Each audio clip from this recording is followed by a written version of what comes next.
أما بعد فإن خير الحديث كتاب الله وخير الهدي هدي محمد صلى الله عليه وسلم وشر الأمور محدثاتها وكل محدثة بدعة وكل بدعة ضلالة وكل ضلالة في النار. أعوذ بالله السميع العليم من الشيطان الرجيم. بسم الله الرحمن الرحيم. فكأي من قرية أهلكناها وهي ظالمة. وقال تعالى: وكأي من قرية أمليت لها وهي ظالمة ثم أخذتها. وقال تعالى: وما أهلكنا من قرية إلا لها منذرون. عبد الله بن مسعود رضي الله عنه أن النبي صلى الله عليه وسلم قال: سيلي أموركم بعدي رجال يطفئون السنة ويعملون بالبدعة ويؤخرون الصلاة عن مواقيتها. فقلت يا رسول الله صلى الله عليه وسلم إن أدركتهم كيف أفعل إلى آخره. اللہ سبحانہ تعالیٰ کی حمد و ثنا ہم سب جمیع مسلمانوں کے لیے ہمہ وقت لازمی ہے کہ ہم اس کی حمد و ثنا، تسبیح و تہلیل بیان کرتے رہا کریں. کائنات کے تمام جاندار اور بے جان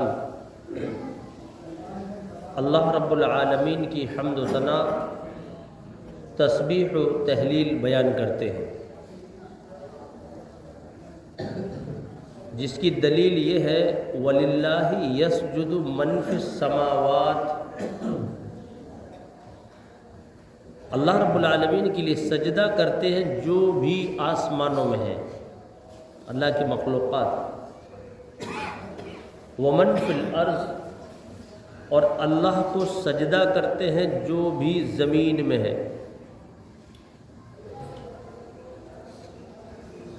ہر مخلوق اللہ رب العالمین کی حمد و ثنا، تسبیح و تہلیل بیان کرتی ہے. یہی حکم اور یہی ذمہ داری حضرت انسان کی ہے، لیکن وہ غافل ہے. بہت کم لوگ ایسے ہیں جو اس کی حمد و ثنا، تسبیح و تہلیل اور اس کی فرما برداری، اطاعت کیا کرتے ہیں. ہمیں چاہیے کہ ہم ہر وقت اس کی اطاعت و فرما برداری کریں اور اس کی حمد و ثنا، تسبیح و تہلیل بیان کرتے رہا کریں. تبارک اسمہ وتعالی جدہ ولا الہ غیرہ. اللہ کی اس مختصر حمد کے بعد درود و سلام ہو تمام انبیاء پر، بالخصوص آخری نبی جناب محمد الرسول اللہ صلی اللہ علیہ وسلم پر. اللہم صلی وسلم مبارک علیہ، اللہم صلی وسلم مبارک علیہ. میں نے ابن ماجہ کی ایک حدیث آپ کے سامنے پیش کی، اور اس سے پہلے قرآن مجید کے 3 مقامات سے تھوڑے تھوڑے آیات کے ٹکڑے آپ کے سامنے پڑھے ہیں. 2 ٹکڑے ہیں سورہ حج کے اور ایک ہے سورۃ الشعراء کا. اللہ رب العالمین نے ان بستیوں کے بارے میں کہ جن کو اس نے بنایا اور بنانے کے بعد اس کا خود ہی ملیہ میٹ کر دیا، اس کا ذکر کیا ہے. بستیوں کو بنانے والا کون ہے؟ اللہ ہے۔ بستیوں میں بسانے والے انسانوں کو پہنچانے والا کون ہے؟ اللہ ہے۔ ان کی ضروریات زندگی کے سامان ان کو مہیا کرانے والا کون ہے؟ اللہ ہے۔ ان کے لیے معدنیات کھانے کے آئٹم، مشروبات پینے کے آئٹم اور بھی جو کچھ ضروریات زندگی کا سامان ہے اس کو مہیا کرانے والا کون ہے؟ اللہ ہے۔ سب کچھ اللہ رب العالمین کر دیتا ہے، اس کے بعد اس کا ایک آرڈر ہوتا ہے، اور وہ یہ آرڈر ہوتا ہے کہ تم سب کے سب میری ہی عبادت کرو۔ بس اتنا سا اس کا کام ہے۔ ہم تمہارے کام بناتے جائیں گے، تم میرا ایک کام بناؤ۔ مجھے پسند ہے، تم جب میری عبادت کرو گے تو تمہاری عبادت سے میرا کوئی کام بن جائے گا، میری کوئی بگڑی بن جائے گی، اس کے بدلے میں مجھے کوئی ڈالر مل جائیں گے، اس کے بدلے میں رب العالمین ہوں، مجھ سے بھی بڑا ایک رب ہے، اس سے پناہ مل جائے گی، ایسا کچھ نہیں۔ رب العالمین کو کسی کی ضرورت نہیں ہے، بس وہ یہ کہتا ہے کہ عبادت کرو، میری ہی عبادت کرو، مجھے یہ پسند ہے، اور یہ جب تم کرو گے تو یہ تمہارے ہی لیے فائدہ مند ہے، میری فرما برداری پر تمہیں جنت ملے گی۔ اطاعنی دخل الجنہ، میری اطاعت کرو۔ اللہ کے نبی صلی اللہ علیہ وسلم اس کو کہتے اطاعنی دخل الجنہ، جس نے میری اطاعت کی وہ جنت میں داخل ہوا۔ نبی اکرم صلی اللہ علیہ وسلم کی اطاعت کرنا مطلب اللہ کی اطاعت کرنا۔ اللہ کے نبی صلی اللہ علیہ وسلم اپنی مرضی سے کوئی بات نہیں کہتے تھے۔ عرض یہ کر رہا تھا، بستیوں کو اس نے بسایا، بستیوں کو اس نے آباد کیا، انسانوں سے پاٹ دیا، سب کچھ ان کو دیا، ان کی زندگی کی ضرورت کا سامان، لیکن جب اس نے یہ کہا کہ میری ہی عبادت کرو، اس سے وہ غافل ہو گئے۔ تبھی ہم نے ان کا ستیہ ناس میٹ دیا، ان کو مسل کر رکھ دیا۔ اتنی سی بات ہے۔ اور جو انہوں نے میری فرما برداری نہیں کی، نافرمانی کی، وہ انہوں نے خود اپنے اوپر ظلم کیا۔ میری نافرمانی کوئی کرے وہ اپنی نفس پر ظلم کرتا ہے، اپنے آپ کو ہلاکت میں ڈالتا ہے۔ میری نافرمانی نہ کرنے پر اس کے لیے جہنم تیار ہے، یہ جہنم اس نے خود مول لی ہے، گویا کہ اس نے اپنے اوپر ظلم کیا ہے۔ ایک ہتھوڑی آپ لے لو اور ایک انگلی رکھو اور یوں مار دو، تو یہ ہاتھ کس کا چلا؟ آپ کا۔ رائٹ والا تھا اور لیفٹ والا نیچے رکھا تھا، یہ انگلی کس کی کچلی؟ آپ کی۔ ظالم کون ہوا؟ آپ۔ اللہ نے جو کہا تھا اس کی نافرمانی کرنے والا کون ہے؟ آپ۔ اور نافرمانی کرنے کے نتیجے میں جہنم ملے گی، جہنم میں گئے تو یہ کرنی کس کی تھی؟ آپ کی۔ یا تھوڑا آپ نے ہی تو چلایا تھا کہ آپ کو جہنم مل گئی۔ وہ کہتا وہی ظالمہ فَكَأَيٍّ مِّن قَرْيَةٍ أَهْلَكْنَاهَا وَهِيَ ظَالِمَةٌ، کئی بستیاں ایسی ہیں جن کو میں نے ہلاک کر دیا، کئی بستیوں کو ہم نے ہلاک کر دیا۔ قریہ بستی، کیوں؟ وَهِيَ ظَالِمَةٌ، اس لیے ہلاک کر دیا کہ وہ ظالم تھیں۔ یہ سورہ حج میں ایک مقام پر ہے۔ اسی سورہ حج میں تھوڑی سی وضاحت اللہ رب العالمین نے اور کی ہے۔ ہلاک تو کیا لیکن ایک نئی بات اس میں اور ملائی ہے۔ وہ کیا ہے؟ وَكَأَيٍّ مِّن قَرْيَةٍ أَمْلَيْتُ لَهَا وَهِيَ ظَالِمَةٌ ثُمَّ أَخَذْتُهَا. یہاں سے بات زیادہ سمجھ میں آئے گی. کئی بستیوں کو ہم نے ہلاک کیا. وَكَأَيٍّ مِّن قَرْيَةٍ، لیکن ہلاک کرنے سے پہلے أَمْلَيْتُ لَهَا، ہم نے انہیں مہلت دی، انہیں ٹائم دیا. سدھر جاؤ، سدھر جاؤ، اپنی حرکتوں سے باز آ جاؤ. أَمْلَيْتُ لَهَا، ہم نے انہیں مہلت دی. آج اس مہلت کے پیریڈ سے مجھے لگتا ہے ہم بھی گزر رہے ہیں اور کئی ملکوں کے لوگ گزر رہے ہیں. مہلت ہے. کیوں؟ میں اس لیے نہیں کہہ رہا کہ آپ کو دکھ ہو، آپ کو تکلیف ہو. آپ کو تکلیف میں نے پہنچائی تو میں سمجھتا ہوں میں پورا مومن و مسلمان نہیں. میں صرف آپ کو آگاہ کر رہا ہوں، ڈرا رہا ہوں، کیونکہ یہ میری ذمہ داری ہے. اللہ رب العالمین نے جو علم مجھے سکھایا ہے، میری ذمہ داری ہے میں حق سچ مکمل پورا آپ تک پہنچاتا رہوں. ابھی عنقریب آپ نے سنا ہوگا، پڑھا ہوگا، ترکی میں، شام میں، سیریا میں زلزلہ آیا ہے. اس زلزلے کی رپورٹیں آپ نے دیکھی؟ جو زلزلے سے بچ گئے تھے ان کے بیانات سنے. وہ چھوٹے چھوٹے نابالغ بچے، بالکل چھوٹے چھوٹے نابالغ بچے جو بچ گئے، 24 گھنٹے اپنے ملبے سے دبنے کے بعد پھر انہیں نکالا گیا. ان کے بیانات سنے. کوئی کہہ رہا ہے کہ یہ عذاب مجھ پر اس لیے آیا کہ ہم بے نمازی تھے.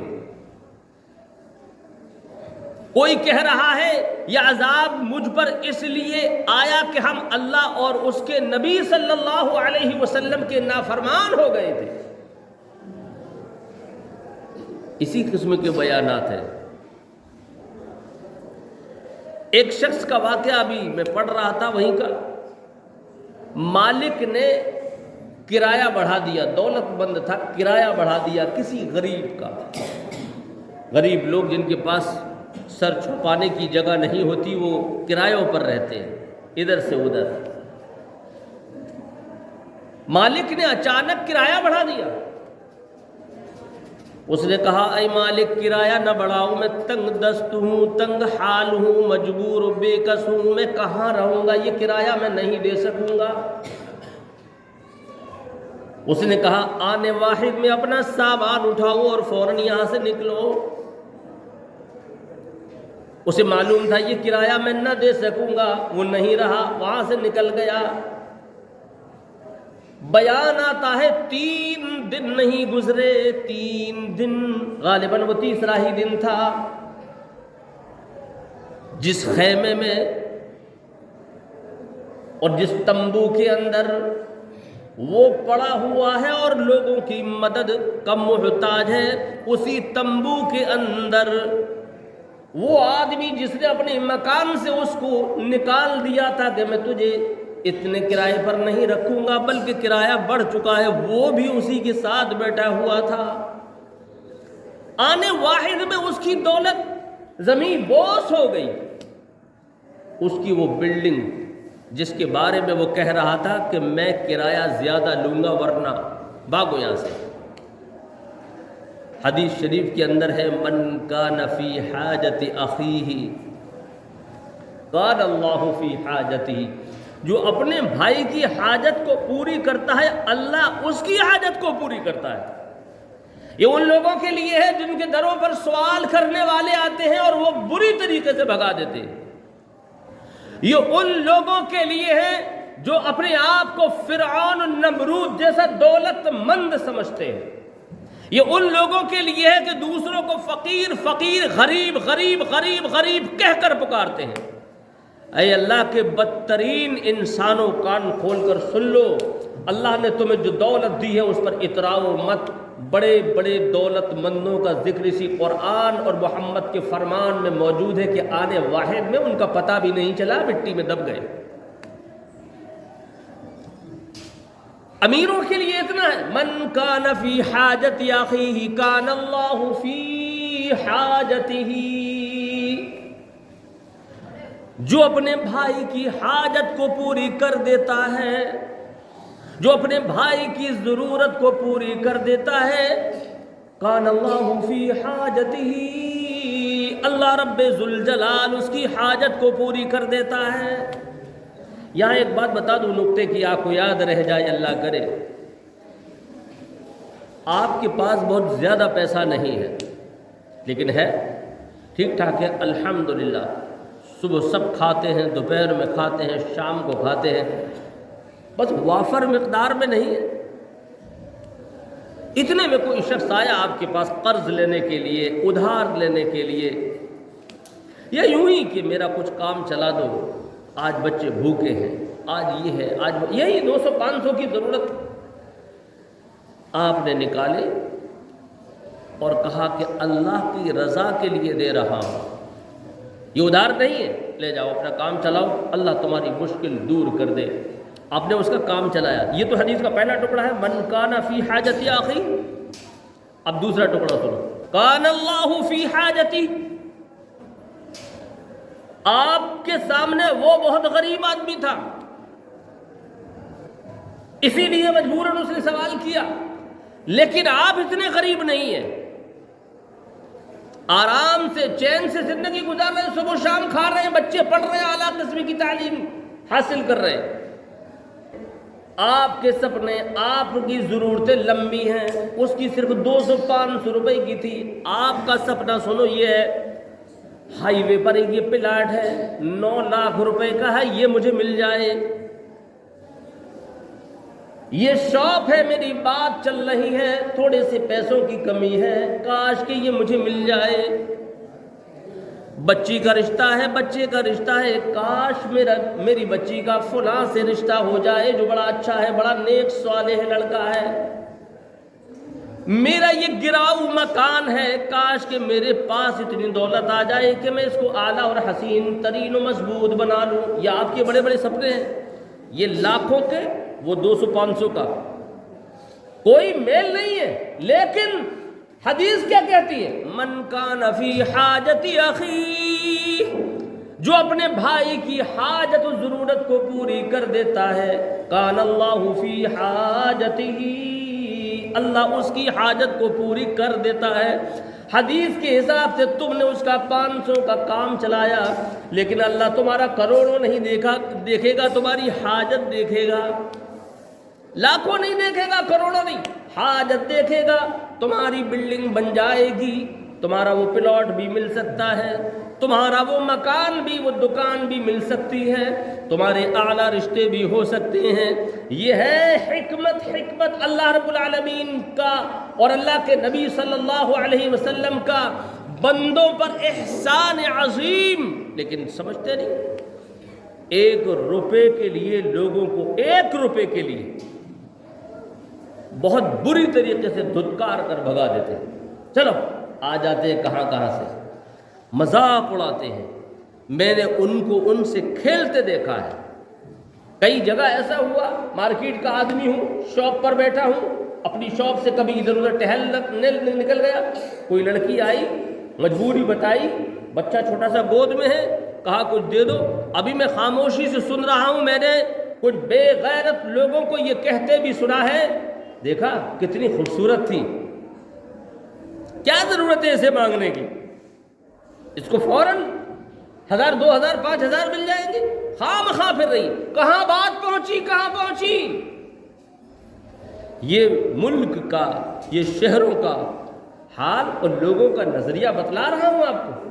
ابھی تو تھا دھتکار دیا، ان کا کیا ہوگا جو کہاں تک بات لے گئے۔ اللہ ہم سب پر رحم فرمائے۔ عرض یہ کر رہا تھا، ایک تو یہ ہے کہ لوگ دھتکار دیتے، ایک یہ ہے کہ نہیں دیتے، ایک یہ ہے کہ حیثیت سے کم دیتے ہیں، 3 درجے، نہیں دیتے، حیثیت سے کم دیتے ہیں، اور ایک خوب دیتے، اور ایک اور چوتھا درجہ ہے وہ دھتکار دیتے۔ نہ دینا دھتکار دینا، نہ دینا کچھ ٹھیک، دھتکار دینا بدتر، دے دینا بہتر، بہت زیادہ دے دینا بہت بہتر۔ 4 کوالٹی ہے اس میں۔ جو فقیروں کو قوم دھتکار دیتی ہو، جو فقیروں کو نہ دیتی ہو، وہ اللہ رب العالمین کو کیسے دے سکتی؟ دے سکتی؟ اللہ رب العالمین کہتا ہے مجھے قرض حسنہ دو۔ ڈیمانڈ انسانوں کی بھی ہے، ڈیمانڈ رب العالمین کی بھی ہے۔ وہ کہتا ہے مجھے قرض حسنہ دو اور مجھے دو، یہ تمہارے کام آ جائے گا، یہ تمہارا ریزرو رہے گا، اس کے بدلے میں تمہیں جنت کے اعلیٰ مقامات ملیں گے، ملے گا تمہیں، لیکن مجھے قرض حسنہ دو، مجھے قرض حسنہ دو۔ تو جو دھتکار دیتا ہو لوگوں کو، وہ اللہ رب العالمین کو قرض حسنہ کیا دے گا؟ بلکہ مجھے ایک چٹکلا یاد آیا، ہو سکتا ہے یہ حقیقت بھی ہو۔ ایک شخص نے، غریب آدمی تھا، کسی شخص سے کہا کہ اللہ کے نام پہ کچھ دے دے میں تجھے یاد رکھوں گا۔ جملوں پر غور کرنا، اللہ کے نام پہ کچھ دے دے میں تجھے یاد رکھوں گا۔ تو وہ امیر کیا کہتا؟ جب یاد رکھنے ہی والی بات ہے تو یہ زیادہ یاد رہے گا کہ مانگی تھی پھر بھی نہیں دی۔ سمجھ میں آیا؟ یاد رکھنے والی بات ہے تو یہ زیادہ یاد رہے گا کہ مانگی تھی پھر بھی نہیں دی۔ جاؤ اب تم مجھے یاد رکھو گے، نہیں بھی دی، اور یہ بھی کہا کہ تم اب یاد رکھو گے۔ اور یہ بالکل سچ ہے، جو مشکل میں، پریشانی میں، ضرورت کے وقت کسی کو نہیں دیتا بلکہ منع کر دیتا ہے، وہ غریب ہمیشہ تا زندگی اس کو یاد رکھتا ہے۔ آج اللہ کے مدارس کو ضرورت ہے۔ وہ کہہ رہا میں کہتا رہا کہ قرض حسنہ دو، تم نے میرے مدرسوں کو ویران چھوڑ دیا تھا، کتے لوٹتے تھے وہاں پر، مدارس دینیا میں کتے لوٹتے تھے، لیکن تم نے ان کو آباد نہیں کیا۔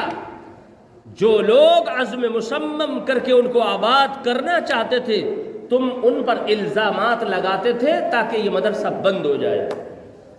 اللہ کی مساجدیں ویران تھی، ان میں ضرورت تھی، یہ ضرورت، وہ ضرورت، وہ ضرورت، وہ ضرورت، امام کی تنخواہ کی ضرورت، خطیب کی ضرورت، لیکن تم نے ان کا خیال نہیں رکھا۔ میرے گھر کو خوبصورت و مزین نہیں بنایا، اپنا تو بناتے تھے، میں نے یہ نہیں کہا تھا میرے کو بالکل گندا رکھنا، لیکن میرے گھر کو تم نے اچھا نہیں رکھا۔ الطہور نصف الایمان، تمہارے نبی نے کہا تھا کہ پاکی آدھا ایمان ہے۔ تم بڑے پاک و صاف اور حسین و جمیل بن کر رہتے تھے، اپنے گھروں کو رکھتے تھے، لیکن میرے گھروں کو تم ویران رکھتے تھے، میرے گھروں کو تم گندا رکھتے تھے۔ مجھے یہ کہتے ہوئے قطعاً شرم نہیں آتی،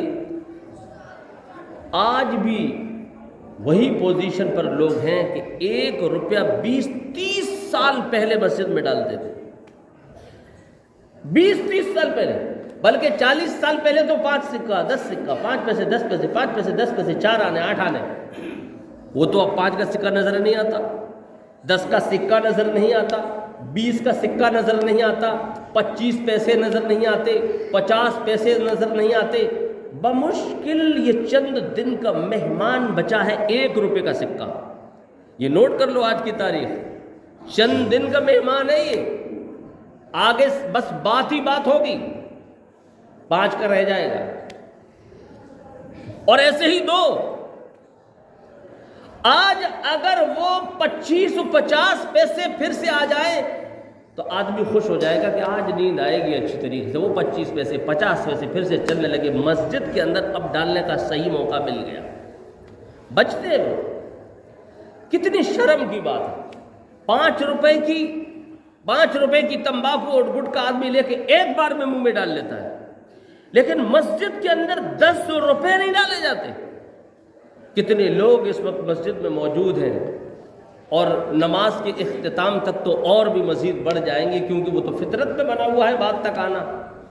سارے لوگ 10-10 روپے ڈالیں تو ایک ہفتے میں کتنے اور مہینے میں کتنے اور سال میں کتنے. مسجد بقائی نور بنی رہے گی, امام کو بہترین تنخواہ ملے گی, خطیبوں کو بہترین تنخواہ ملے گی, وہ من سے آپ کا کام کریں گے, وہ خوش ہو جائیں گے آپ سے. افسوس ہوتا ہے, بہت افسوس ہوتا ہے. کمر کس لو. بلکہ میں تو یہ کہتا ہوں 50 روپے ہفتہ وہ میں گھر سے سنتا رہتا ہوں, گھر سے. آپ یہ مت فتویٰ لگا دے رہے یہ کوئی چغل خوری ہے. چغل خوری نہیں, جو سنا جو دیکھا وہ بتا رہا ہوں. گھر سے سنتا ہوں. وہ کہتا کیوں لگا دیا, وہ کہتا لگا دیا. یہ گھر سے سنتا ہوں. کتنا, وہ بتاتا ہے اتنا یا کتنے کا. آپ یقین مانو وہاں 5 روپے 10 روپے کی بات ہی نہیں ہوتی. 100 میں 1 دو, وہ کہتا 50 کا, وہ کہتا 30 کا. ڈیلی ہر دن 30 20 50 100 30 20 50 100. ارے کیوں مسلمان ہے, چلو بھر پانی میں ڈوب کے مر جا کہیں جا کر کے. قیامت کے دن تیرا کیا ہوگا؟ سٹا لگانے کے لیے 30 20 50 روز, لیکن اللہ کے گھر میں دینے کے لیے ہفتے میں 1 50 کا نوٹ نہیں, ہفتے میں دینے کے لیے. بعض لوگ مجھے ایسے بھی ملے, مولانا میں نے جی 1-2 لاکھ روپیہ ہو کم سے کم, میں جیت میں ہی رہوں گا. میں نے کہا کیا مطلب؟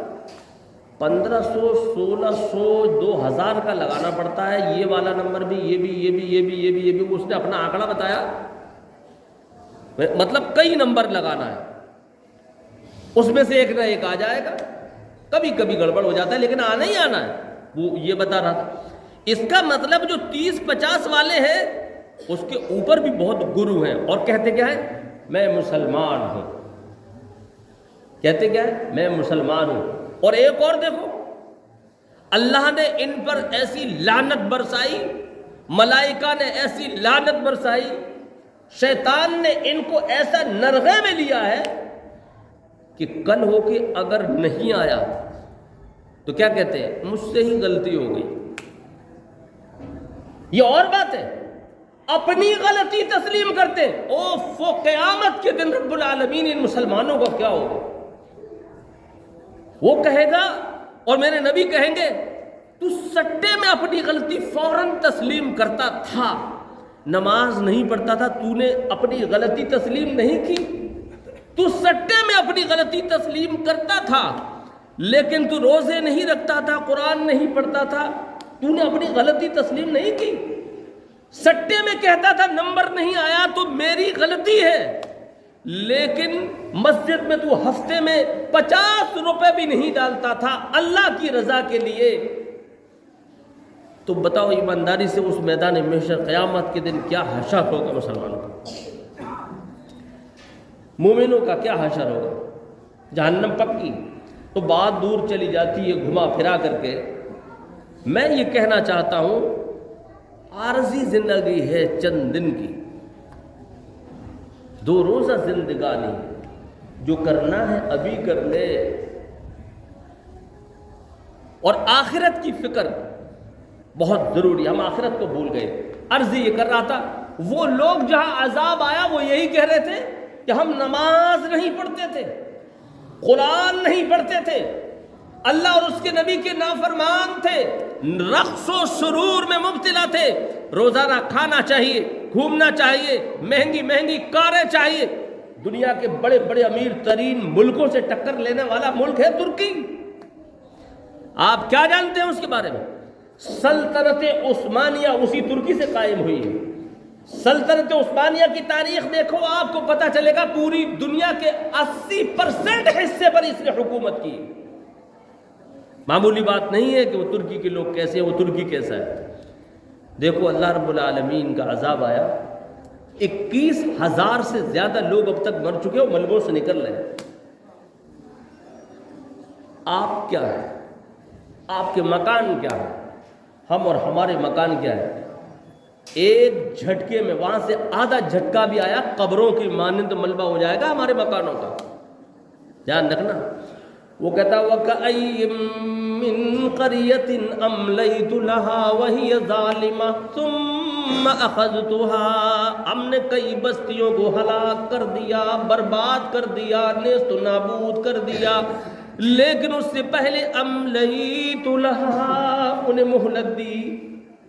ہم مہلت پہ چل رہے ہیں، مہلت پہ، سٹے والوں کی ڈھیریاں زیادہ ملیں گی۔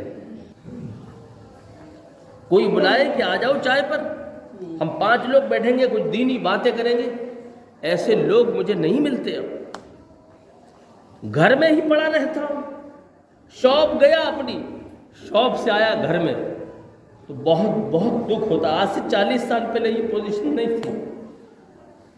ایک گلی 8 ڈھیری ہے، یہاں لوڈو، وہاں سٹے کی باتیں، پھر وہاں لوڈو، پھر وہاں سٹے کی باتیں۔ اور سنو، وہ لوگ اب نظر ہی نہیں آتے۔ جب ہم 20 سال 15 سال کے تھے کہ کوئی داڑھی والے آئے، اے نالائقو خبیثو، بھاگتے تھے لوگ۔ اب تو وہ لوگ ہی نہیں نظر آتے، وہ بن ہی نہیں پا رہے۔ بتاؤ سماج و برادری میں کوئی ایسا بنا ہوا بزرگ ہے؟ وہ اس وقت اتنے بزرگ تھے، میں ابھی نام لے لوں تو آپ دنگ رہ جائیں گے، جن کا روب تھا، جلال تھا۔ شاید یہ اللہ رب العالمین کا غضب و لعنت ہی ہے کہ ویسے بزرگ بنانا اس نے چھوڑ دیا ہے۔ بھی وہ مرے پڑے رہتے ہیں ایک طرف، 1-2 گنتی کے، 1-2 جگہ بس، اور ان کی اتنی ہمت نہیں۔ یہ حالات کر دیے لوگوں نے، کوئی کہنے والا نہیں ہے، کوئی کہہ دے تو سننے والا نہیں ہے۔ یقین جانو، ڈرو ڈرو، یہ مت کہنا وہ عالم الغیب ہے، بھوشیوانی ہو چکی ہے، انہوں نے اندازہ لگا لیا ہے، تخمینہ لگا لیا اور کہہ دیا ہے کہ اگلی بار عن قریب، بہت جلد یہ بھوکمپ اس بھارت میں آنے والا ہے۔ میں یہ نہیں کہہ رہا کہ وہ عالم الغیب ہے، نا، مشینیں بتاتی ہیں، علم بتاتا ہے، تجربات بتاتے ہیں، لوگ لگے ہوئے، اور لوگوں نے بتایا تھا، ہو بہو ویسا ہی ہوا۔ جو بتایا گیا ہے اگر وہ ہو گیا، مٹی میں مل جاؤ گے، تمہارے ساتھ نیک لوگ بھی مل جائیں گے، تمہارے مکانوں سے تمہیں نکالنا مشکل ہو جائے گا، تم دب کر مٹی بن جاؤ گے، تمہاری دولت، تمہارا دھن، تمہارے بیوی، تمہارے بچے، یہ مال و متاع سب برباد ہو جائے گا۔ آخرت میں اٹھو گے تو تمہاری جھولی میں اس وقت بھی کچھ نہیں ہوگا۔ اس سے بہتر ہے اللہ کی راہ میں خرچ کرو، کینے کپٹ، بغض و حسد بالکل چھوڑ دو۔ عرض کر رہا تھا، وہ کہہ رہا ہے وَكَأَيٍّ مِّن قَرْيَةٍ أَهْلَكْنَاهَا وَكَأَيٍّ مِّن قَرْيَةٍ أَمْلَيْتُ لَهَا۔ ہم جب بستی کو ہلاک کرتے ہیں، أَمْلَيْتُ لَهَا، ہم اسے مہلت دیتے ہیں۔ رب العالمین، میں تجھ سے دعا کرتا ہوں، تیری مہلت بہت کافی ہے، اور اب ہم تجھ سے دعا کرتے ہیں کہ ہم گناہ گار ہیں، عاصی ہے، پرمعاصی ہے، ہمیں ہدایت کے راستے پر چلا دے رب العالمین۔ بے نمازی ہم، قرآن نہ پڑھنے والے ہم، اللہ اس کی رسول کی نافرمانی کرنے والے ہم۔ اوہ ایک بات یاد آئی، ای الجہاد فی سبیل اللہ۔ ایک صاحب تشریف لائے، کہا اے اللہ کے نبی صلی اللہ علیہ وسلم، بہترین جہاد کون سا ہے جو اللہ کے راستے میں کرے، جس کے بارے میں لوگوں کو ڈراتے ہیں؟ یہ جہادی ہے، یہ لڑاکو ہیں، تلوار باز ہے، اسلام تلوار کے زور سے پھیلا۔ اب دیکھیے، ایک شخص نے سوال کیا، ای الجہاد فی سبیل اللہ، کون سا جہاد اللہ کے راستے والا بہترین اور اچھا جہاد ہے؟ اللہ کے نبی صلی اللہ علیہ وسلم نے فرمایا، ان تجاہد نفسک فی طاعت اللہ، سب سے بڑا جہاد یہ ہے، ان تجاہد نفسک، تو اپنے آپ سے خود لڑ، اپنے آپ سے لڑ کہ میں کیا غلط کر رہا ہوں، اس غلطی سے لڑ۔ شراب پیتا ہے تو شراب سے لڑ، تیرا دل کہے گا کہ میں غلط کر رہا ہوں، اتنا لڑ اتنا لڑ۔ فی طاعت اللہ، کہ تو اللہ کی اطاعت کرنے والا بن جائے، یعنی اللہ نے اس کو حرام کیا ہے وہ تجھ سے چھوٹ جائے۔ اپنی جان سے لڑ، تو بے نمازی ہے، دل کہے گا میں نماز نہیں پڑھتا، تو اپنے آپ سے اتنا لڑ اتنا لڑ، ایک دن تیرا نفس جو اپنی نفس کا خواہش مند ہے کہ میں جو چاہوں وہ کروں، وہ چھوٹ جائے۔ فی طاعت اللہ، اللہ کی طاعت میں آ جائے۔ ہم اپنے آپ سے نہیں لڑتے، ہاں دوسروں کے بارے میں بالکل تیار ہے، آؤ میرے پاس بانس رکھا ہوا ہے، آؤ میرے پاس بانس ہے، آؤ میرے پاس لٹھ ہے، میرے پاس ریوالور ہے، میرے پاس بندوق ہے، میرے پاس جاہو حشمت ہے، میں ارب پتی ہوں، میرے ہاتھ میں میری مٹھی میں پولیس ہے، میں دولت سے وکلاء اور ججز کو خرید سکتا ہوں، یہ کہتا ہے۔ یہ پوزیشن ہے مسلمانوں کی۔ تو وہ کہہ رہا ہے املیت لہا، ہم اس کو مہلت دیتے ہیں۔ اور اب سنیے، مہلت دینے کے بعد ثم اخذتھا، پھر ہم اسے پکڑ لیتے ہیں۔ پہلے میں اتنا تھا 3 آیتوں سے پہلے، فَكَأَيٍّ مِّن قَرْيَةٍ أَهْلَكْنَاهَا وَهِيَ ظَالِمَةٌ، ہم نے بستیوں کو ہلاک کیا، لیکن کیوں؟ وَهِيَ ظَالِمَةٌ، یہاں وہ سسٹم بتایا کہ ہم نے ہلاک کیا، لیکن ہلاک کرنے سے پہلے املیت لہا، ان کو مہلت دی۔ مہلت جب پوری ہو گئی ثم اخذتھا، پھر ہم نے ان کو پکڑ لیا۔ لیکن قرآن میں جب آپ دوسری جگہ دیکھو گے، آپ کو اللہ کی پکڑ کا بھی ریسرچ کرنا چاہیے، اس کی پکڑ کوئی ہلکی پھلکی نہیں۔ اسی شہر اٹاوا میں کئی لوگ پکڑے گئے، کہا پکڑ ہو گئی، پکڑ ہو گئی، اب تو نہیں ہوتا ایسا، پکڑ ہو گئی۔ کس کی پکڑ ہو گئی؟ فلاں کی۔ کون پکڑنے گیا؟ انہوں نے ڈاکوؤں نے پکڑ لیا۔ کچھ دنوں کے بعد جو بھی محنت کی، کوشش کی لوگوں نے، کچھ دنوں کے بعد وہ آ گیا، پتہ چلا کہ وہ ان کی پکڑ سے چھوٹ کے آ گیا۔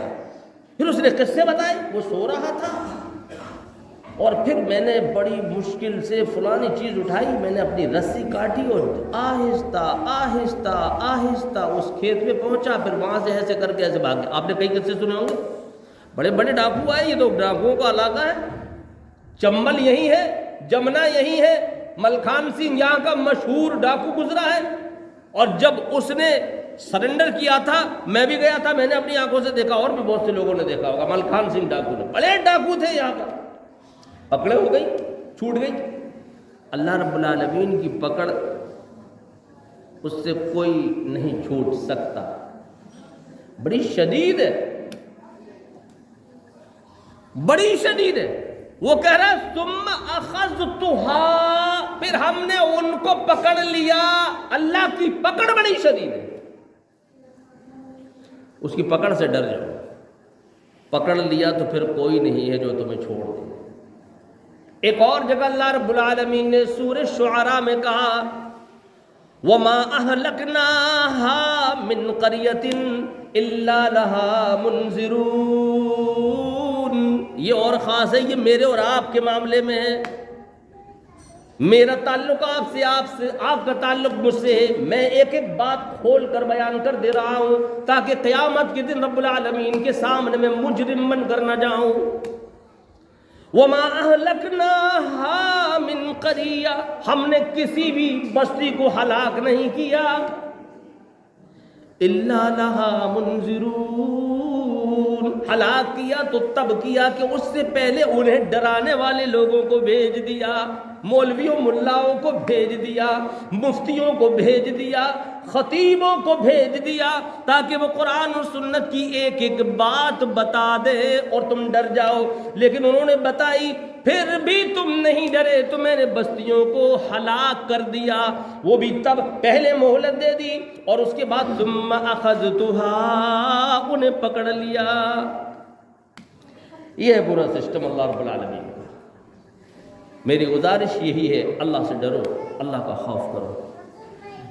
اس نے مہلت دی ہوئی اگر، تو پھر ہم ملیا میٹ کر دیے جائیں گے آنے واحد میں، آخرت میں اتنا پچھتاوا ہوگا، اتنا۔ تم خوب کھیلو، خوب کودو، ہنسو، بولو، اچھا کھاؤ پیو، کون منع کرتا ہے؟ خوبصورت کپڑے پہنو، قیمتی لباس پہنو، قیمتی سے قیمتی کھانا کھاؤ، کون منع کرتا ہے؟